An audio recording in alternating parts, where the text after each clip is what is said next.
Hello, everybody. Welcome to the Buckeye Weekly podcast, a very special edition here today. I am Tony Gerdeman, here as always with Tom Orr, coming to you live once again from the Woody Hayes Athletic Center, where we did not see any practice, Tom, but we did learn who the captains were and who the starting quarterback for the Ohio State Buckeyes is. And off the top of your head, can you give me all 7 captains right now? Please do not look at your phone.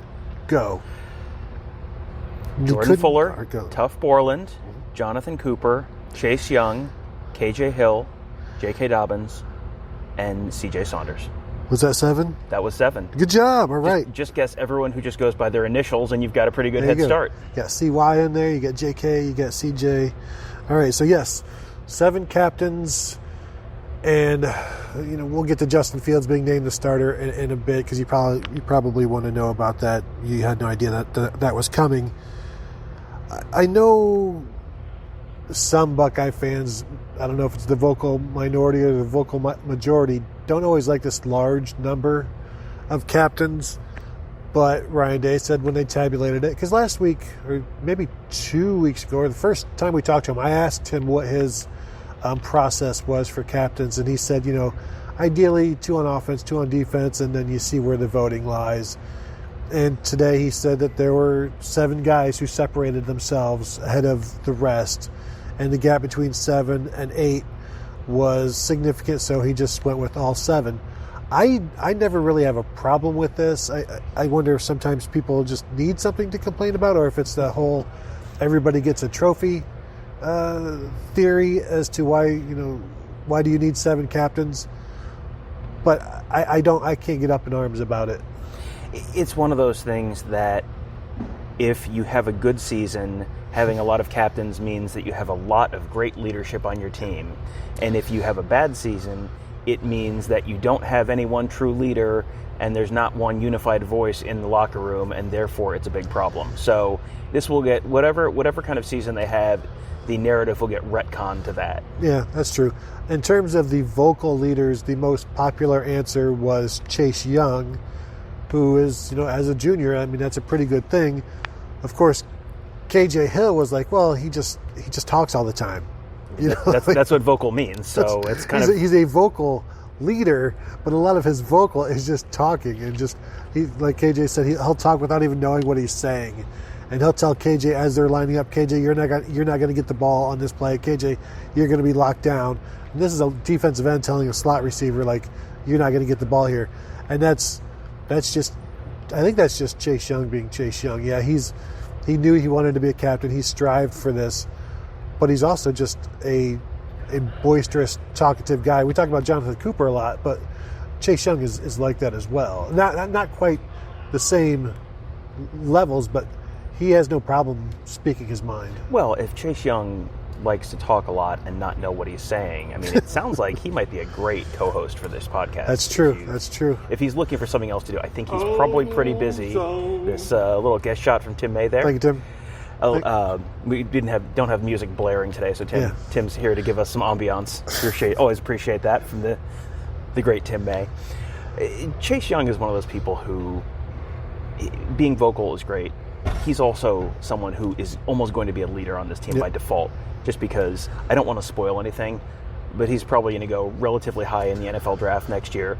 If he decides to turn pro early, we'll see how it goes. That's really going to be up in the air, I'm sure. Right. But he's someone who is, just by virtue of his play on the field and his spot on the team and what he means to this defense, he's going to be a leader just from those perspectives.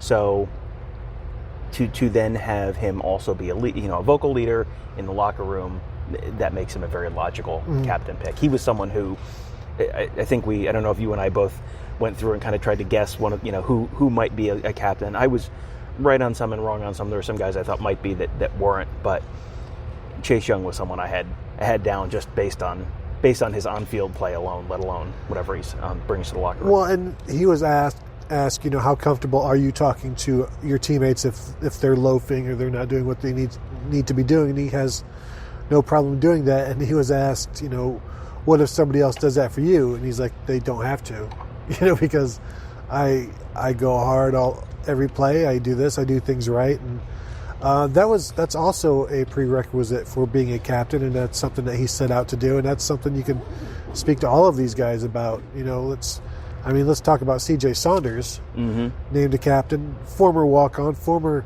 cornerback walk-on, who moved to slot receiver a few years ago and was one of the guys who everybody loved to see him named captain. They did it this morning. Ryan Day had, during the team meeting, brought all the captains up there and announced it. And KJ said he voted for CJ because he does everything right. Never have to worry about him. And he's also one of those. He's not the most vocal leader, but it's a sign of respect for him from how far he's come. And I thought it was interesting. Ryan Day also said it's a sign of the maturity of this team that they could choose a leader like that, a former walk-on who is fighting for a backup job, but they still see how hard he works and they respect that. Right, yeah, there is the Chase Young type of captain where it's like there's not even a question. C.J. Saunders was not on the initial list that I put together as kind of my guesses. And it makes sense given what he has... For him to get from where he was to where he is now is a testament to exactly how hard he works. And that's one of those people who I'm sure that if you're in the weight room, he's always in the weight room. If you're in the film room, he's always in the film room. Because he doesn't have that otherworldly physical ability. He is not the 6'4" guy who runs a 4.3 40. He does it with a lot of preparation and a lot of hard work. Did you say gritty? Scrappy? Would you say he plays their game the right way, Gerd? Right. Is that what you would think? You think he can shoot free throws well? I bet I would say fundamentally sound. All right, okay. He is someone who, based on how far he has come in the time, I remember talking to him 2 years ago, and he basically said he had given up on playing college football, any kind of meaningful major college football, and to then earn a walk-on spot at Ohio State, to then get on the field and have a 100-yard game against UNLV a couple of years ago, to be in the rotation at depth at the H spot. I mean, we've talked about Brian Hartline. If you forget to talk about C.J. Saunders, Brian Hartline will let you know C.J. Saunders is a big part of that room. Today, for him to be named a captain, that tells you that is not just talk. He really is a significant piece of this team. Well, and I go back to maybe in the winter, the Rose Bowl, or the spring, talking to Brian Hartline about C.J. Saunders, and he said every time they take tests and paper tests, he knows he can put C.J. Saunders' test up on the projector, and everything that he needs to see is going to be there. It's always going to be right, and it's always going to be an example for the other team, or for example for the other receivers.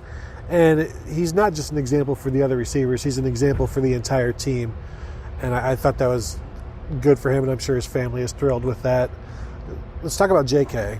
J.K. Dobbins, Ryan Day, at the beginning of camp, and even back in the spring, talked about how they want him running tougher. And today, I think it was today when he mentioned how, or maybe last week, how he has done that, and he has really embraced this toughness aspect. And to then get a captain nod for him as well, it seems like everything is coming together for him.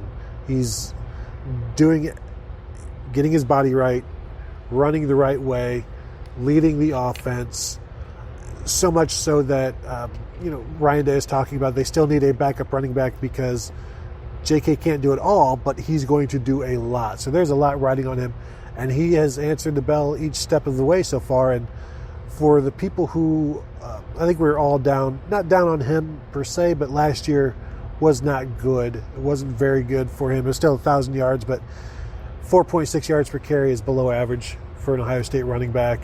And he has responded. He has taken that, and I think he's used it to motivate himself. Well, whatever words you want to use to describe 2018 for J.K. Dobbins. J.K. Dobbins, a couple weeks ago, just called it a failure. Today, he said it was a terrible season. Terrible is the word he used. And to look at a 1,000-yard season and view it as terrible gives you an idea where his sights are, where his goals are for 2019. And whether it's the off-field training stuff where he went from 12% body fat to 8% body fat, kept his weight the same, but just it's all muscle now. To 96%. Well, 96. 92%? How much of that is bone, though? Math. That's true. That's true. I don't know the good math. Tricky.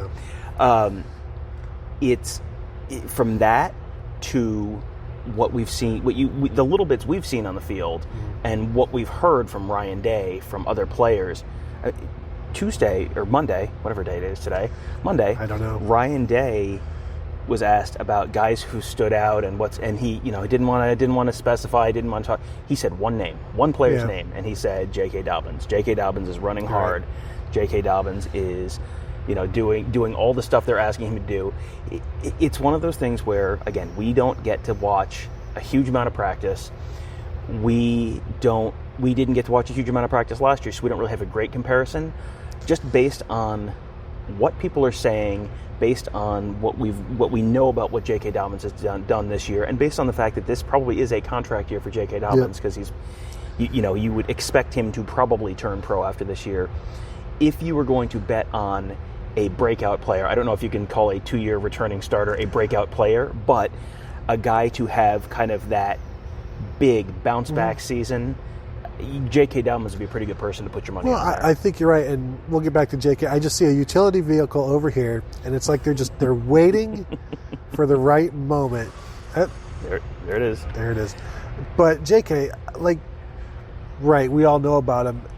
But if he rushes for 500 or 600 yards more than he did last year, which I think is entirely possible, that is sort of like re-breaking out. Yeah. And I think if people go back to his freshman season, the Indiana game, where you're seeing things from him that you haven't really ever seen from an Ohio State running back, and just his quickness and how his balance. And I think that's going to be more of what we see this year, but also, as Ryan Day said, the toughness. And you combine his agility with the toughness, now I think you've got an all Big Ten running back.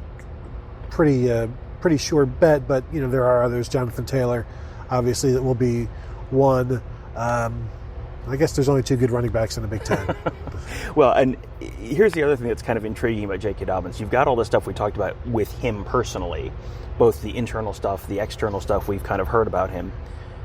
We're also anticipating this is going to be a better offensive line. We're also anticipating that the return of the quarterback run threat is going to help potentially bust him out a little bit more than last year when he was kind of the only run threat when it was him and Dwayne Haskins in the backfield. So all of those things together, pick any 2 of them and it's like, yeah, that's kind of intriguing. Put them all together and it's it sure seems like he is a 4.6 yards per carry last year. If I told you he jumped 2 yards per carry and 500 yards this season, that seems like well within the realm of possibility. And those would be monumental jumps from, he can call it a terrible season and a failure. That was not a failure. It wasn't a great season, but it wasn't a failure. So to jump, if he can jump that level, make that kind of jump this year, that would be just absolutely monstrous for the Ohio State offense. And the 6.6 yards per carry that you're talking about would still be half a yard under his 7.2 from his freshman year. But I think those numbers are all very attainable, right in the sweet spot, as you would say, Tom, to borrow a phrase that should never be borrowed. That probably sent a shiver down a lot of people's spines. Yes, go on. Tuf Borland was the first guy out. I didn't really get to talk to him, but you were there. I think we all expected that. Anytime you're voted captain as a redshirt sophomore and you don't screw up or get into trouble or suspended, you're probably going to be a captain as a 4th-year junior and then probably a captain as a 5th-year senior as well. When you talk to players, and we talked about it last week, there's nothing bad said about Tuf Borland. Nothing negative.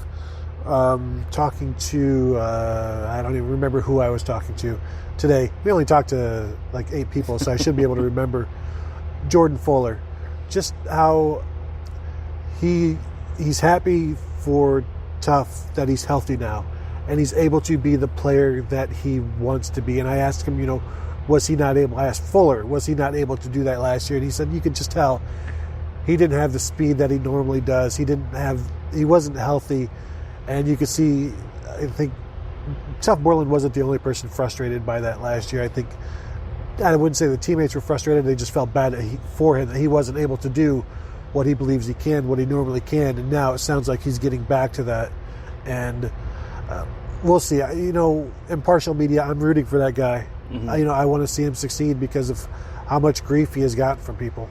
Well, he's someone who all last year, you'd ask him, and no, it's not. The Achilles isn't a factor. It's not a factor. It's not a factor. It hasn't slowed me down. I feel like I'm 100%. And then today, he kind of talked about being kind of limited last year in some ways, which, sounds like he's a liar. Is what it sounds like to me. No, I'm kidding. He is. You liar. Yes, but was he lying then or lying now? The real question. No, I think it's unquestionable that Urban Meyer before last season talked about how Tuf Borland's a fast healer, and it's like that's wonderful, but also that means he's probably not 100% because he's not. He may be a fast healer. He's also not magic. Yeah. So he probably was playing somewhat compromised last year. We have. Well trod the ground of some of the schematic issues that may have put the linebackers in bad spots last year. Indeed. So there's a whole bunch about last year that probably was not putting Tuf Borland in a particularly fair spot. So this year, you got to kind of look at him with a blank slate. This kind of goes to something Justin Fields talked about, and we'll get to Justin Fields in a second, but Justin Fields talked about how Ryan Day has kind of made a point to the team that you just have to keep your focus inside this building. Don't worry about what's being said about you, shown about you, whatever, outside of this building, because a lot of the people outside of the building don't know what they're talking about. So you put that to the side, ignore that. I'm sure the Tuf Borlands and Pete Werners and Damon Arnett's of the world heard a lot from people outside of this building last year. You have to kind of set that aside because it's very easy to look and go, well, he's running behind Trace McSorley and he looks kind of slow, and so therefore he's a terrible football player. And it's like, well, there's some other stuff going on that you probably don't know about behind the scenes. So he is someone who Ohio State fans would do well to give him kind of a clean slate this year, along with pretty much everyone else on that defense. But Tom, you know what? The good thing is when this defense is really good, we can come back and be like, every single episode, we told you so. Let's episode we told you so 346. What if the defense is bad this year? Then we have to go back and sorry, we had to delete those old podcasts due to space restrictions. Could you imagine that? It wouldn't be our fault. Well, no, it's like, how could you be worse? Again? Yeah. I don't know what to tell you.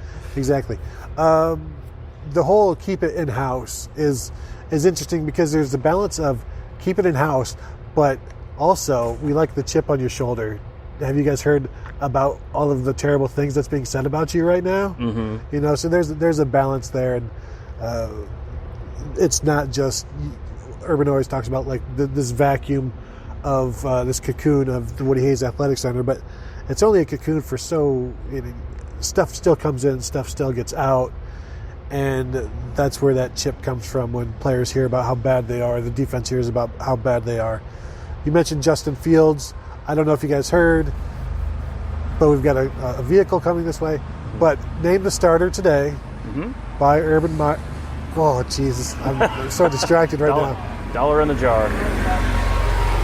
There goes the vehicle. There's no music playing today. Yes. It was absolutely silent. We were sitting underneath an air conditioning vent. We moved, so we weren't sitting underneath an air conditioning vent. It was great.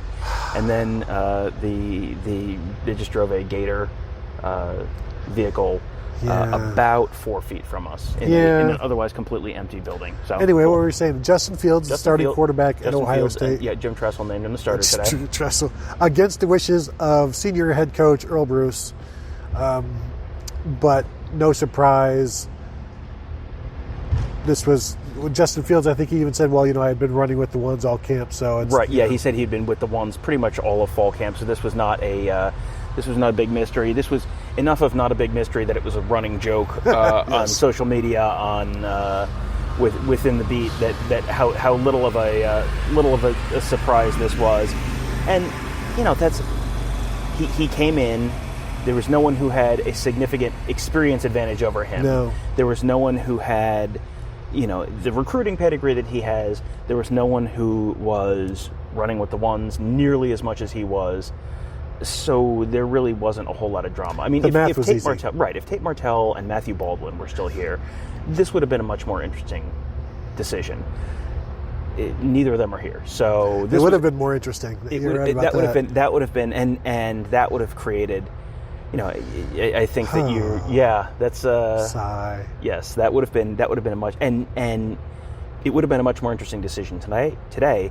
It also probably Ryan Day would have felt a little better about his quarterback depth if either one of those guys were still here, because he talked about the fact that they have to kind of be smart with how they're running Justin Fields, and Justin Fields has to be smart with how he runs the ball, because he can't take big shots. They cannot just run him between the tackles and let him get drilled by linebackers a whole bunch of times. You may not see as much QB power as you think. He used Kyler Murray as an example of someone who will kind of get out in space, kind of shimmy, shake, avoid that contact, get out of bounds or slide. That sounds like that's what Ryan Day is looking for him to do this year, much more than the old JT Barrett QB power on 4th and 1. I mean, he always gets it. Yeah, always. exactly. Always. Never in doubt. But you don't want him taking that kind of punishment without a backup. I think maybe that's why they also want more toughness out of JK. Yeah. To be that guy, because that Mike Weber's not here, and you have some bigger backs who can do that, but those guys are freshmen. Right. So there is no backup quarterback yet, which is probably a little bit of a concern, but that's also, they've got another week and a half of practice to get that nailed down. What I thought was interesting, this has been about practice 15 or so, Ryan Day said, so Gunnar Hoke right now is at where Justin Fields was after spring in terms of amount of practices. So he shouldn't necessarily be competing for the starting job right now, but you still need him competing for that backup spot. We'll see where that goes. He likes both guys in terms of accuracy and where they're putting the football. I still think Chugginoff obviously knows the offense, knows it in and out. Gunnar Hoke is learning it as he goes on, but I'll be interested to see who goes in there first after Fields. At this point I would guess Chugs, but Gunnar Hoke is obviously the guy you expect to be the backup eventually. Right. The fact that he hasn't made a decision yet and didn't want to say right now where someone was, that tells me right now it's probably Chris Chugginoff. But by the time the season rolls around, there's a decent chance it's Gunnar Hoke who has jumped Chris Chugginoff. I think that that's probably by the end of the year, you would assume that Gunnar Hoke would be 2 and Chris Chugginoff 3, and it's just kind of a matter of where those lines cross, because Chris Chugginoff obviously has a year of a head start on Gunnar Hoke. You're figuring Gunnar Hoke is picking up ground probably with every practice, and just when does he jump Chugginoff to grab that backup job? And maybe that's before the first game, maybe it's sometime during the season, but it feels like that's probably going to happen at some point. It just hasn't happened yet.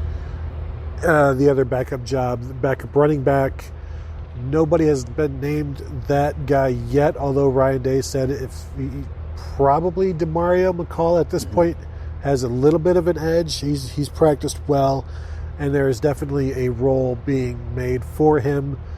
Master Teague plays well when he's been able to practice, but is limited when he practices.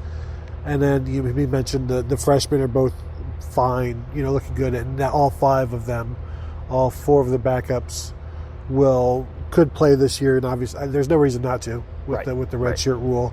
I think you can get, even if, and we talked last week about Marcus Crowley perhaps being the backup running back, even if he isn't, you can still get 4 good games out of those 2 freshmen to where, that's a lot of reps to take off of JK or even DeMario to give those guys a break. But I don't think anybody's worried yet. It's just Ryan Day almost seems a little bit annoyed, I guess. But it's when you're talking about Master Teague being injured, I mean, these things happen during camp, and it kind of slows things down. But I'm not too worried about the running backs behind JK. Obviously, JK is going to have a great season, 1,700 yards, 17 touchdowns. But I think the backups will be okay. 1,800 yards and 18 touchdowns for J.K. Dobbins. That's aggressive. I said 17 and 17. 1,900 yards and 19 touchdowns. Gerd, my goodness. Do you want to go for 20? Do I hear 2,000 yards?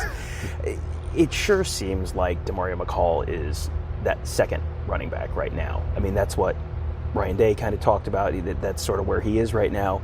Every time you talk to someone about the backup running back spot, Demario McCall is the first name you hear, which is probably telling. J.K. Dobbins talked about the backup running backs. First two names he said were Demario McCall and Marcus Crowley. And then he talked about the fact that Master Teague is hurt. And again, this is a little bit of, this would be a more interesting conversation, much like the backup quarterbacks would be a more interesting conversation if some of the guys who've transferred were still here. This would be a much more intriguing battle to me if Master Teague was healthy and on the field and able to compete all through fall camp. He's been banged up pretty consistently. Ryan Day talked about him being back at least some. We don't have any idea how much constitutes some, but he's back some. So he's in that battle. But yeah, I would anticipate you're going to see all four of those guys, McCall, Teague, Crowley, and Steele Chambers. Both of those true freshmen have already lost their red stripes, which tells you they're pretty happy with how black stripes, Tom. I'm sorry, I can't believe I have to correct you about this. They've both lost their black stripes and also their red stripes, and now they've got scarlet stripes because red is not the official. I just don't school get color. To correct you very often, so when I get a chance, I have to jump on it. Because you edit it out usually. Yes, usually. All of the times I have to correct you during the show. All the times that I call Ohio State the Wolverines, like, oh no, that's not right. Don't. Who was that again? Yeah, it seems like there are, with the running backs, all of them have lost their black stripes now, including two true freshmen, one of them who just showed up over the summer. The quarterbacks, Gunnar Hoke hasn't lost that black stripe yet, so that should give you some indication where those two units are in terms of depth right now in the coaching staff's eyes. That's not a perfect barometer of the measurement of their on-field play or anything like that, because there's a bunch that goes into the black stripe, red stripe thing. But that is a pretty good indication that they view Chambers, they view Crowley as people who legitimately could contribute right now. And Ryan Day talked about this in the context of the offensive line. But basically, if you can play, you're going to play. They're not going to sit you out just for the novelty of sitting you out. If you are ready to play, you're going to play. There are some opportunities on that first month of the schedule for some of those younger guys to get on the field. Yeah, the right tackle job is still open between Brandon Bowen and Nicholas Petit-Frere, and that was where he said both guys will likely play this year. Other position battles he didn't really get into. I was talking to Jordan Fuller about their base defense, and this is something I think I wrote about it last week. There really isn't a base defense, because sometimes they're one high, sometimes they're two high. Shaun Wade is almost always on the field, but sometimes it's as a strong safety, other times it's as a nickel, and sometimes I can switch from look to look. And so Jordan Fuller was, basically talking about the different looks that the defense can give in the secondary. I asked him, why are they creating so many turnovers in camp, which is something that Ryan Day has talked about. And he said it helps that they are looking back at the quarterback as a defense and not just as the corners looking back, but playing some zone, even playing man and still being able to look back at the quarterback. They're seeing the ball. I asked Chase Young about it, and he said they are more focused on punching the football out now and just trying to create as many turnovers as possible. And, so far the results have been pretty good, and this is against an Ohio State offense that knows it's coming, that is looking for it, and is still turning the damn ball over. It seems like this could be a breakout year for new Ohio State defensive coordinator, angry Ohio State Twitter fans, who I seem to recall in last fall were calling for people to be looking back for the ball more. So that was something that it's funny that was something that Jeff Hafley, the first time we talked to Jeff Hafley in January, that was like, he got the question, and it was just like, okay, let me tell you something. Let me tell you about that. And it was just immediately launched into this diatribe about looking back for the ball and all of that. So the fact that that's been a point of focus for them this year is not real surprising. No. But the fact that you touched on it, the fact that they're potentially playing more zone, and they're not just we're a press man team, we're a press man team, we're a press man team, like the talk was pretty much all last fall. When you're press man, you are running with receivers, which means you're turning your head, you're looking at the receivers, and as you're running down the field away from the quarterback, you are looking the other direction. If you're in zone, there's a lot more facing forward, facing towards that line of scrimmage, facing the quarterback, reading the quarterback's eyes in a way that you can't do if you're running the other direction looking away. So all of that will add up, I think, to more interceptions. We talked about they had 11 interceptions last year, and I think we had an over-under of 15, and I think we both went over that, and probably somewhat comfortably over that, because 11 last year was pretty abysmal. That was a bad year for the Ohio State pass defense, and it probably won't take that much for them to get well above that 15 number this year. Would it surprise you if, and this we'll have to wrap up here, if Chase Young was over there, he was asked, what young guys are standing out on defense to him, and he said Josh Proctor. He said he doesn't get to watch his own safeties, like the first team safeties when he's in because he's rushing the passer, but when he's on the sideline watching the second and third team, he sees Josh Proctor making plays, intercepting the ball, hitting dudes, and I think his exact words were, he looks ready. And this is still a guy who is, behind Jordan Fuller, battling Isaiah Pryor for that second spot. But another example of what we've talked about in the past, Josh Proctor's name just keeps coming up. You just hear it constantly. There are guys like that, and you just hear their names, and it's like, okay, this guy has been coming for like 2 years now. When is it going to happen? And for Proctor, I mean, that is an opportunity thing more probably than a he's not ready. Yeah. Like it from everyone you talk to and the bits of practice we get to watch, it sure looks like he's ready. And it's just purely an opportunity thing for him. So at some point, I mean, last year, Brendan White was the guy who got that opportunity, made the most of it. At some point this year, whether it's injury or performance or just opponent scheme, whatever it is, that seems like at some point that opportunity is going to come for Josh Proctor, and when it does, that's probably a good thing for this Ohio State defense. Yep. Tuesday we talked to, I believe, the receivers and the defensive backs. Wednesday, I believe it is the running backs and the linebackers. We'll try to do something probably Tuesday, maybe Wednesday as well, maybe a surprise guest instead of Tom on Wednesday. We'll see about that. But anything else before we wrap up? Can't tease people like that. Come on, now they're like, this is going to be the best episode yet. Well, I'll edit that part out. Don't worry. Anything else? No, I think we have covered the news of the day. The news of the day, indeed. Thank you all for listening, and we will talk to you soon.